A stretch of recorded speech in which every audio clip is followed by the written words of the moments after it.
Are you classified as human? Negative. I am a meat popsicle.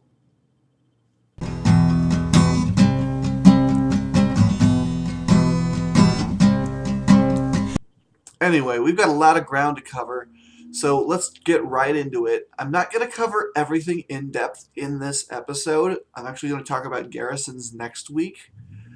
The main things I'm going to discuss today are the new raid system and a couple of the quality of life features that we're going to be getting. But in order to go into those, let's just start with the short list, or the long list of all of them. In this expansion, we will be seeing garrisons, aka player housing, the removal of hit and expertise as stats, the removal of reforging, a complete overhaul to gemming, enchanting, and other things like engineering tweaks, because Blizzard is not happy with the way that system currently stands. We'll also be seeing a new system for bag organization. We'll be seeing bind on account heirlooms,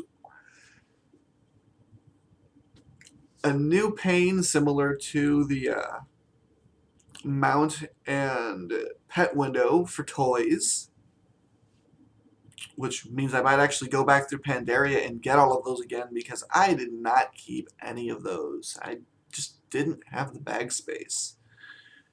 Reasonable level alts. We'll be seeing a pre-destruction Draenor, which is pretty cool, even though I don't really dig the lore behind why we're seeing it. We'll also be seeing a complete overhaul of the raid system, which I'm going to talk about in this episode. I think I already told you that. And an instant level boost to 90 for new players and old players, one per account. And that's actually the first thing I want to get into, because it's been received very negatively by a lot of people, and I don't get it.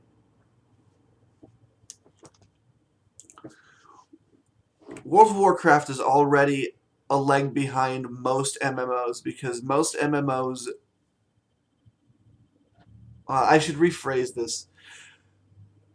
World of Warcraft is already behind at an entry level for most MMOs, because most other MMOs have gone free to play.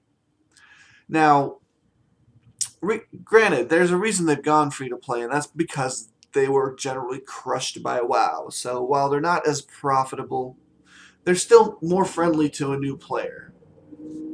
I mean, with World of Warcraft, you gotta buy the box, and then you have to set up a subscription and pay every month, and then those things are already kind of unappealing to a new player.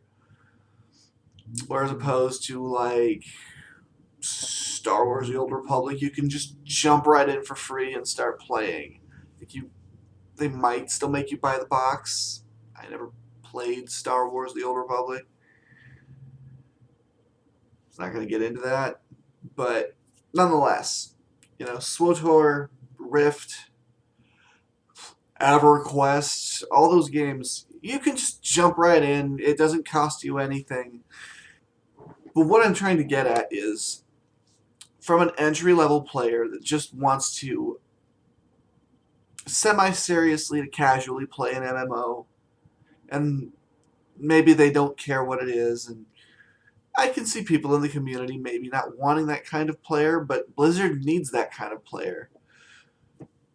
So, from their perspective, they're already having to pay the box price, the expansion price, and monthly fees, which, as I said before, most MMOs don't have. And then, once they get into the world and they've got all their stuff paid, they click in their character and they start at level 1, and they go into town and they ask somebody what the max level is, what they have to do to reach the end game. And Now they're going to hear level 100.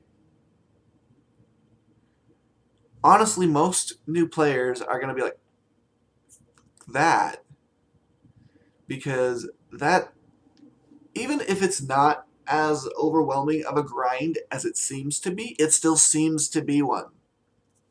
You have no idea how many people I have either not been able to talk into trying this game because they know that they already have to level up to, as of Wrath, 80, 85, 90, which, once again, streamlined or no, a person perceives that to take forever. Or second, people that I have not been able to get to stick around because they fire everything up, they get everything paid, they get into the world, and they start at level 1, and they realize it's gonna be a couple weeks to a month before, well, more than a couple, honestly, even with the streamlined leveling system. A new player that's never played an Azeroth before is probably going to take a couple months to reach even level 90, let alone 10 more levels for level 100. So they get into the world and they're leveling, and they get to about maybe level 10, 15, 20, and then they realize this is going to take a long time by my standards. I want to play with my friend now. And they leave.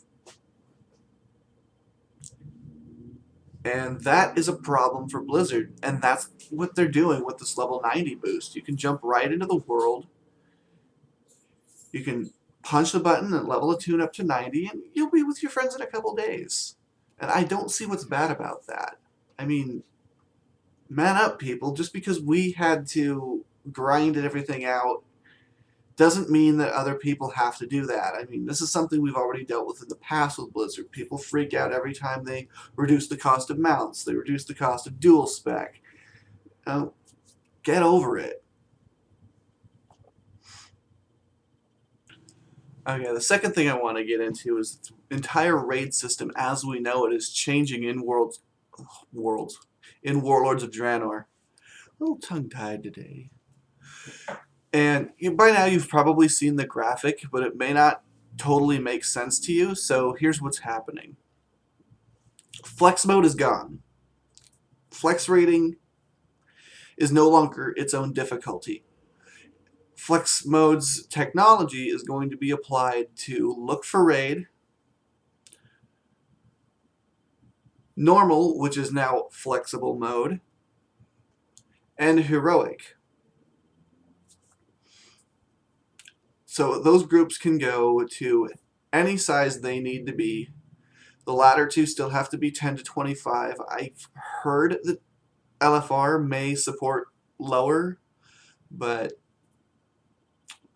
I have no confirmation on that either way at this point. Post something on the website when we do find that out. And a new raid tier is going to be introduced called Mythic Raiding. What's the difference between Mythic Raiding and Classic Heroic Raiding? Mythic is a set raid size.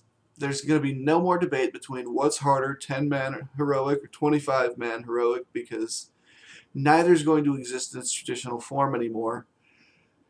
All world first progression is going to be done in Mythic now.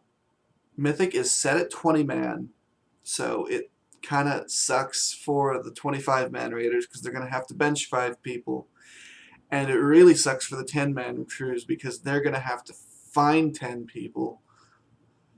Actually, probably going to have to find more, like 11 or 12 people just to round out their bench. And it's going to be a real game changer. I have a feeling it's going to knock a lot of guilds out of the world first progression races, period. Like, for example, Paragon. Paragon's now a 10-man raid.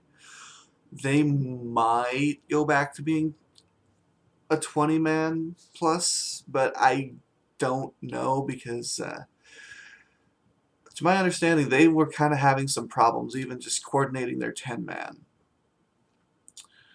It's also going to really kind of suck for all of the mom-and-pop guilds out there that, aren't quite that Blizzard friends and family level. but aren't really hardcore heroic raiders either. You know, the guys that always finish the tier and then maybe got a couple of heroic bosses because they could. Because they're not going to have that option anymore. I mean, a lot of people are throwing around, oh, they could go pair up with another 10-man team and go raid, but that doesn't count, so I don't know why you would do that. I mean, yeah, sure, you get like your personal progression, but as a guild master, if I'm doing something that doesn't actually end up benefiting my guild in any way, why the fuck am I doing it? It's just kind of like, you know, hurling leaves into the wind or something. It's, yeah. Now, with my concerns about Mythic Raiding voiced, I do still think it's nice that we're not going to have the arguments of, well, which team really had it harder progressing, because everybody's 20-man now, so everybody had it harder, really. I think that's going to be beneficial to the world races, because that whole debate's gone. I do think that adding the flex option to normal mode and the new heroic, which is the difficulty that normal mode is now, by the way. So I don't know how heroic that really is, but we'll go with it.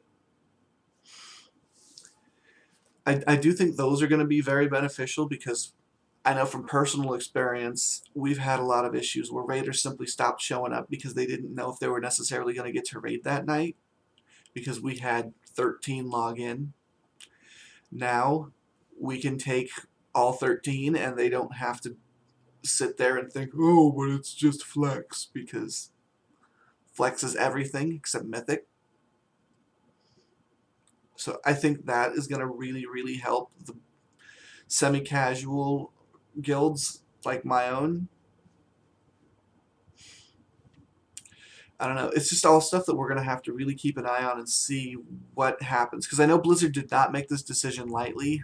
They have emphasized this a lot of times, that they understand that it's a very hard place to put both size guilds in, but they felt it was right. And they're not wrong a whole lot. So we'll go ahead and, you know, trust in them for now.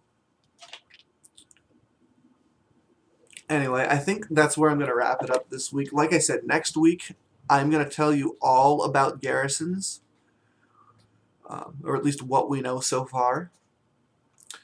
If there's any questions you would like to ask me, if there's anything you'd like to see me talk about, especially in the wake of all the news that we've gotten at BlizzCon, you can leave me a message at either twitter.com/ponyzord or ponyzord.tumblr.com.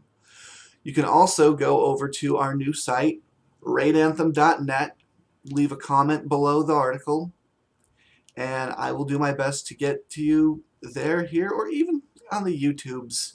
I know people don't like the new Google Plus comment system, and I'm definitely one of them, but if you leave me a comment, I will get back to you, and I will do my best to answer it in the future episode. Anyway, I've got about half an hour till raid, so I'm going to go ahead and render this. Have a good night.